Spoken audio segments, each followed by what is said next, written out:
وہ گرمیوں کے لمبے اور سخت ترین دن تھے۔ ایک دن بڑے بڑے لوگوں کے امیر لوگ اپنے کمروں میں اے سی لگائے مزے سے سو رہے تھے۔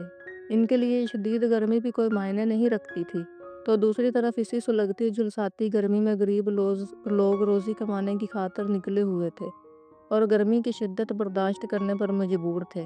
فاخرہ بھی انہی میں سے ایک تھی۔ اپنے معصوم بچوں کی بھوک نے اس کو باہر نکلنے پر مجبور کر دیا تھا، اور اب اتنی شدید گرمی میں نکل کر کام ڈھونڈتے ہوئے وہ اپنے نصیب کو بری طرح کوس رہی تھی۔ وہ چاہے جتنی بھی سنگ دل ہو جاتی، اپنے بچوں کے لیے اس کا دل موم سے زیادہ نرم تھا۔ یہی وجہ تھی کہ بیوہ ہونے کے بعد آج بھی وہ اپنے بچوں کی بھوک سے تنگ آ کر کمانے نکلی تھی، کیونکہ وہ روز اپنے بچوں کو خالی برتن کھڑکا کر بہلا بہلا کر تھک گئی تھی۔ اتنے دنوں کی بھوک نے ان معصوموں کو نڈھال کر کے رکھ دیا تھا۔ خود فاخرہ بھی اب خالی پیٹ جینے کے قابل نہیں رہی تھی۔ شوکت کی موت کے بعد چند دنوں میں ہی گھر میں کھانے کے لالے پڑ گئے تھے۔ اس کا شوہر شوکت کوئی اچھی نوکری والا تو تھا نہیں، نہ کوئی بینک بیلنس بنا جاتا کہ وہ تو ایک ورکشاپ میں معمولی سا مکینک تھا، لیکن اچھا کما لیتا تھا۔ ویسے بھی فاخرہ نہ تو شکر گزار عورت تھی اور نہ ہی بچت کر کے جمع کرنے والی تھی، ورنہ شوکت کی کمائی اتنی تو تھی ہی کہ اگر فاخرہ چاہتی تو بہت کچھ بچا سکتی تھی۔ مگر فاخرہ کو تو عیش کی زندگی چاہیے تھی۔ شوکت جتنا بھی کماتا فاخرہ پہ کم پڑتا تھا۔ وہ شوکت سے زیادہ کی ڈیمانڈ کرتی تھی، اور شوکت کے پاس فاخرہ کی فرمائش ماننے کے علاوہ کوئی چارہ نہ تھا، کیونکہ فاخرہ کے بقول بڑی عمر، عام سی شکل اور ایک بیٹی کے باپ شوکت کی بیوی بن کر اس نے بہت بڑا احسان کیا تھا، ورنہ تو اس کو رشتوں کی کمی نہیں تھی۔ ان باتوں سے شوکت دب سا جاتا تھا، کیونکہ یہ سچ بھی تھا کہ فاخرہ خوبصورت اور کم عمر تھی۔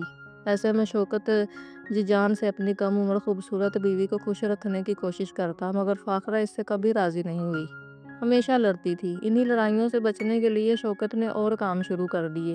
وہ ہر حال میں فاخرہ کو خوش رکھنا چاہتا تھا، کیونکہ فاخرہ لاکھ بری سہی مگر اس کی بیٹی کا بہت خیال رکھتی تھی، اور شوکت کے لیے اس سے زیادہ خوشی کی بات اور کوئی نہیں تھی۔ اس کی بیٹی کو ستیلی ماں والا عذاب نہیں جھیلنا پڑا تھا۔ وہ اب جوانی کی دہلیز پر قدم رکھ رہی تھی۔ ایک دن فاخرہ کے لیے اچھے مگر شوکت کے لیے بہت تھکانے والے گزر رہے تھے، جب ایک روز روڈ بناتے ہوئے شوکت کو چکر آئے اور وہ لہراتے ہوئے گر گیا۔ شوکت کے ساتھیوں نے شوکت کو بچانے کی بہت کوشش کی تھی، مگر اس کی موت وہیں لکھی تھی، اس لیے اسے کوئی نہیں بچا سکا تھا۔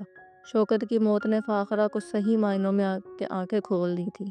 وہ جو کبھی شوکت سے راضی نہیں ہوئی، شوکت کی وفات کے بعد اس کو احساس ہوا تھا کہ شوکت نے اس کو اپنے گھر کی رانی بنا کر رکھا ہوا تھا، اور اس کو خوش رکھنے کی خاطر بہت محنت کر رہا تھا، اور فاخرہ کو کبھی کسی چیز کی کمی نہیں ہونے دی تھی۔ مگر اس کے بدلے میں فاخرہ نے کبھی اپنے شوہر کو مسکرا کر بھی نہیں دیکھا تھا، بلکہ ہر وقت اس سے شکایتیں کرتی رہتی تھی۔ 4 بچوں کی پیدائش نے بھی فاخرہ کے دل میں شوہر کے لیے محبت نہیں ڈالی تھی، مگر آج جب اچانک اس کے شوہر کی میت گھر آئی تو فاخرہ کی چیخیں نکل گئی تھیں۔ اسے اپنے شوہر کی قدر ہو رہی تھی۔ کچھ روز تو فاخرہ کے اسی صدمے میں گزر گئے۔ وہ اپنے شوہر کو اس کی دی گئی عنایتوں اور کو یاد کر کے روتی رہتی تھی، لیکن جب گھر میں کھانے پینے کا سامان ختم ہوا اور بچے بھوک سے بلبلانے لگے تو وہ ہوش کی دنیا میں لوٹ آئی۔ اس کو احساس ہوا کہ وہ اکیلی نہیں تھی، اس کے ساتھ 4 معصوم جانیں تھیں جو بھوک برداشت نہیں کر سکتے تھے، اور ابھی اس عمر میں بھی نہیں تھے کہ گھر کے حالات کو سمجھ کر صبر کر سکتے۔ دوسری طرف اپنے باپ کی وفات کے بعد مینا بہت ٹوٹ گئی تھی، کیونکہ باپ کی وفات کے بعد تو فاخرہ نے جیسے آنکھیں ماتھے پر رکھ لی تھی۔ اسے گھر میں اپنے بچوں کے علاوہ کوئی دکھائی نہیں دیتا تھا۔ تبھی مینا نے خاموشی سے گھر کا سارا کام سنبھال لیا تو فاخرہ نے بھی کمانے کا سوچا اور دل پر پتھر رکھ کر گھر سے نکلی۔ دل ہی دل میں دکھی ہوتی سخت گرمی میں فاخرہ ایک کے بعد دوسرا دروازہ بجا رہی تھی، مگر اس کی حالت اتنی بکھری ہوئی اور بسیدہ تھی کہ کوٹھیوں والے اسے بھیک مانگنے والی سمجھتے، اور اس کی اگلی بات سنے بغیر ہی اس کے منہ پر اپنا دروازہ بند کر دیتے۔ یہ ذلت فاخرہ کے لیے بہت بڑی تھی۔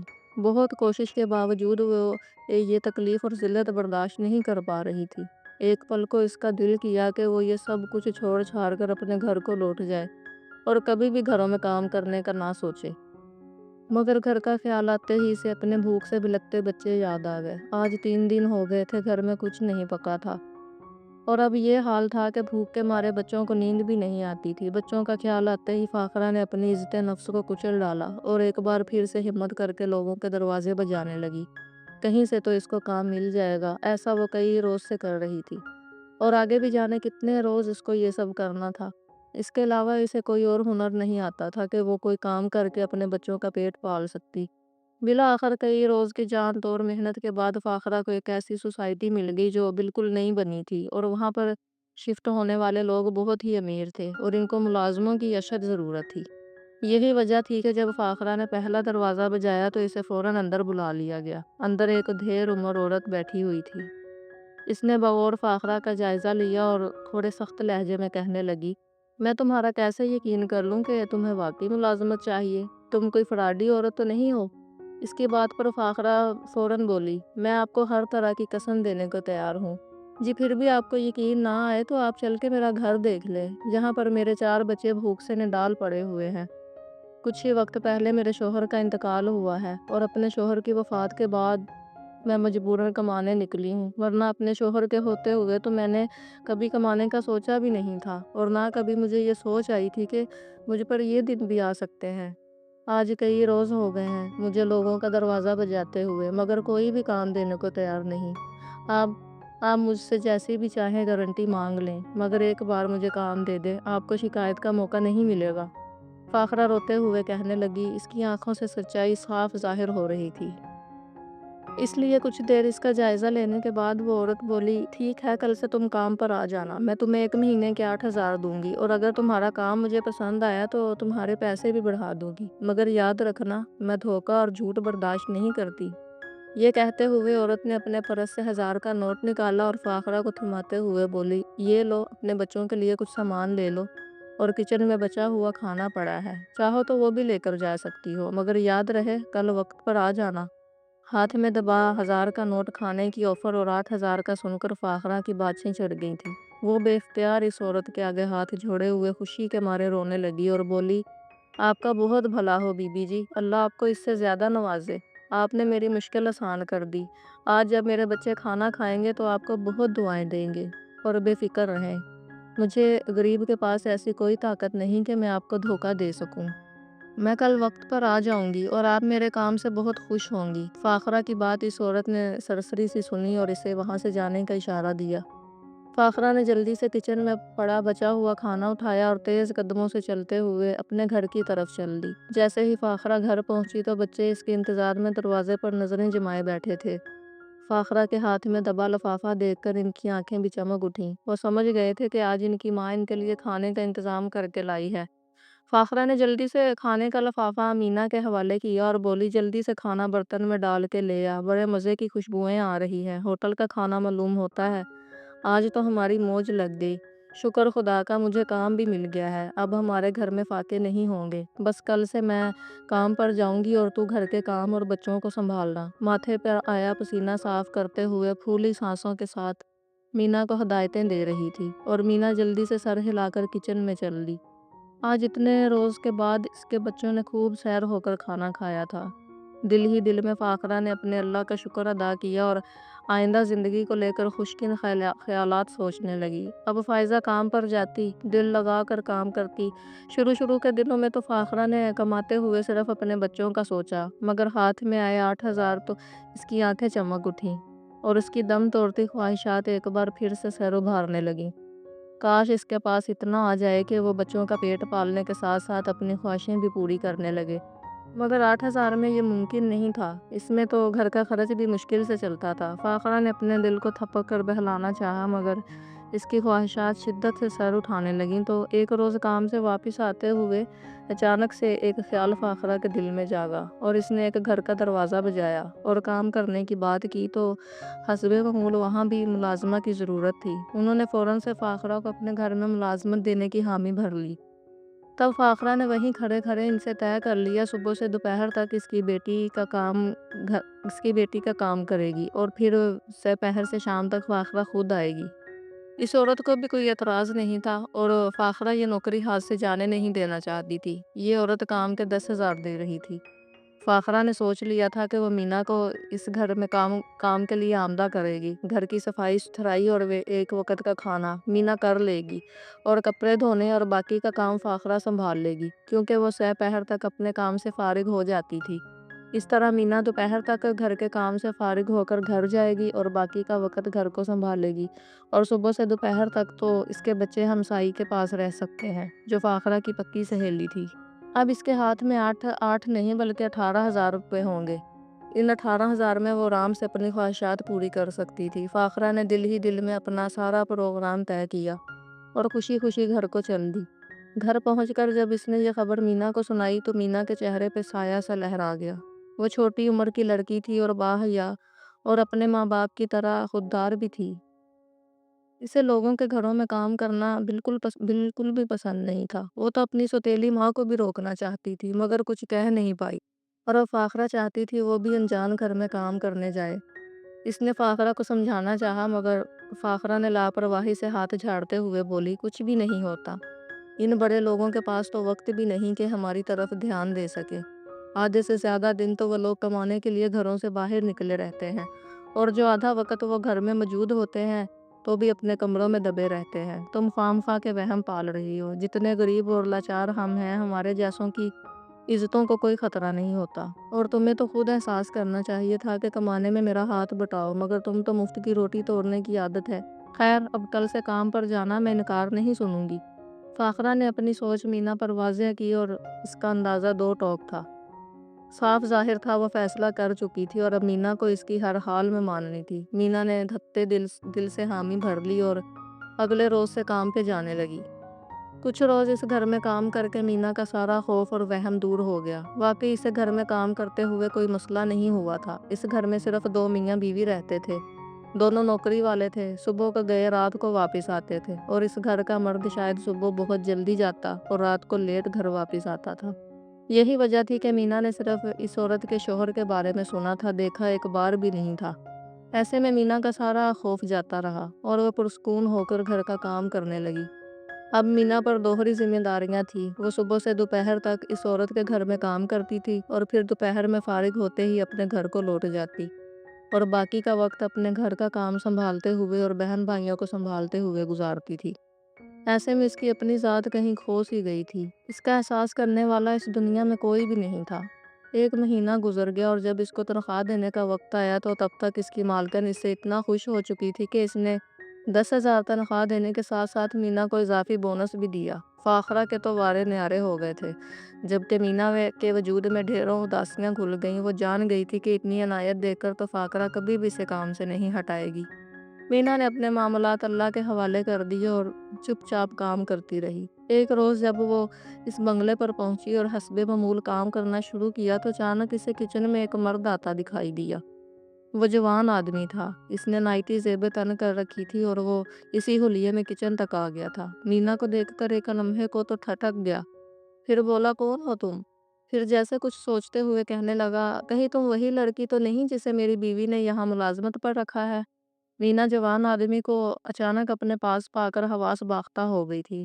گھبراہٹ میں اس کے منہ سے بے ترتیب سے الفاظ نکل رہے تھے۔ اس نے گھبراتے ہوئے کہا، مالکن؟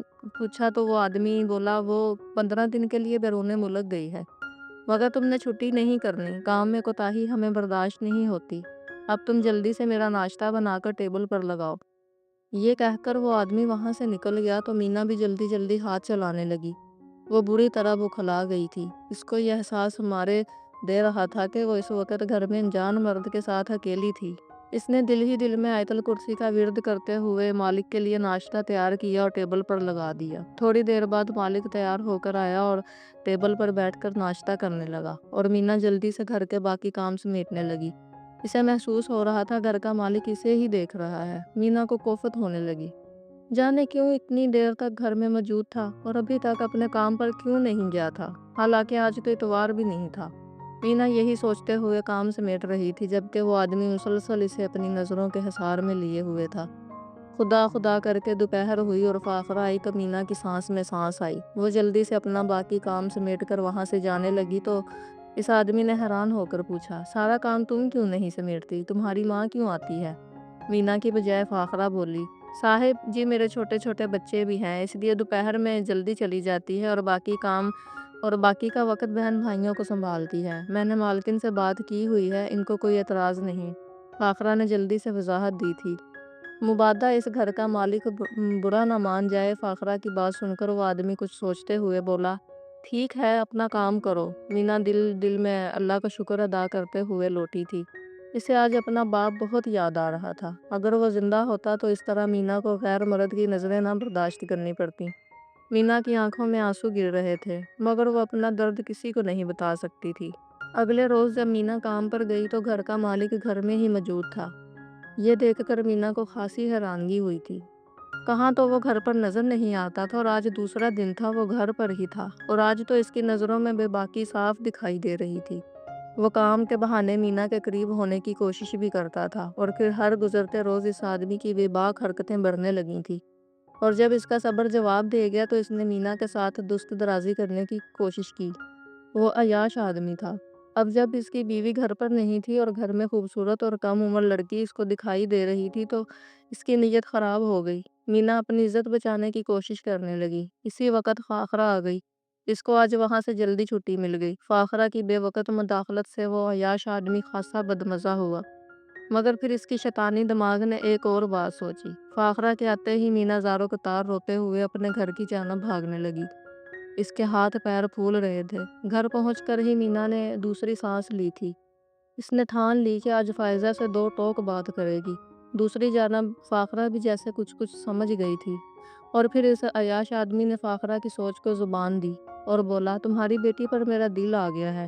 میں اس کے ساتھ وقت گزارنا چاہتا ہوں۔ میری بیوی کو آنے میں ابھی 12 روز باقی ہے۔ اگر تم اپنی بیٹی میرے حوالے کر دو تو 10 روز کے روزانہ اتنے پیسے دوں گا جو تم نے خواب میں بھی نہیں سوچے ہوں گے۔ میں جانتا ہوں تمہاری سوتیلی بیٹی ہے، سودا برا نہیں ہے۔ تم اپنا اور اپنے بچوں کا سوچو، میں تمہیں مالا مال کر دوں گا۔